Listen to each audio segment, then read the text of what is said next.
Une fois que c'est positionné, je mets tout simplement OK.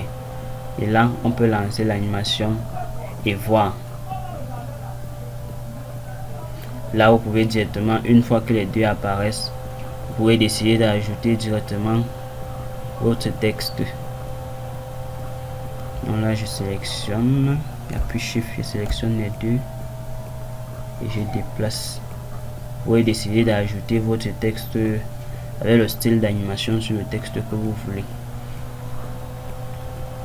Et à côté de cela, maintenant, vous pouvez décider d'ajouter également des effets sur l'image. Donc, si je sélectionne mon image, je m'en vais dans Effets. Là, je peux décider de cliquer sur celui-ci. Si je clique sur celui-ci, vous voyez, cet effet, il s'applique directement sur mon image.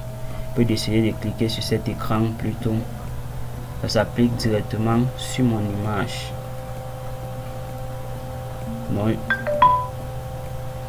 au fur et à mesure que je sélectionne un effet, je vois ça s'applique directement sur mon image. Vous pouvez également l'appliquer sur l'image de fond ou sur ces images, tout dépend de vous, bien évidemment. Donc à côté de cela, si je mets une image de fond par exemple, si je mets là une image de fond, je m'en vais dans mes dossiers et prends même cette image, je mets là en fond et je me positionne dessus. Là, lorsque je vais dans mes effets, je peux décider en cliquant, ça s'applique directement, et si je veux mettre un texte quelque part ou un élément, je peux mettre directement. Ceci c'est pour deux images. Si vous avez deux images, vous pouvez décider d'appliquer. Bon, là on va l'explorer. Je mets directement deux images d'abord. Je prends une autre image. Donc je prends une autre image et positionne là. À ce niveau, je m'en vais dans mes effets. Vu que ça montre deux images, je peux décider, je prends l'effet. Au lieu de positionner sur l'image même, je positionne plutôt au-dessus pour que ça couvre mes deux images. Et là, je sélectionne ma première image. Vu que ces icônes de recadrage n'apparaissent pas, vu que cet effet est au-dessus, là je m'en vais dans la fenêtre d'édition, je réduis tout simplement son échelle. Et là je peux cliquer maintenant dessus et je peux décider de, si je veux uniquement cette personne, je peux décider de recadrer mon image.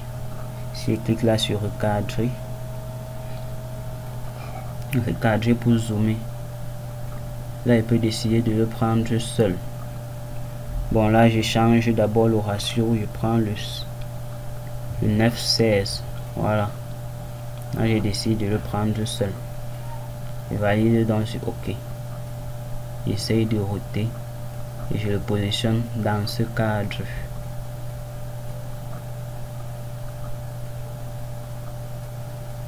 Je le positionne directement dans ce cadre.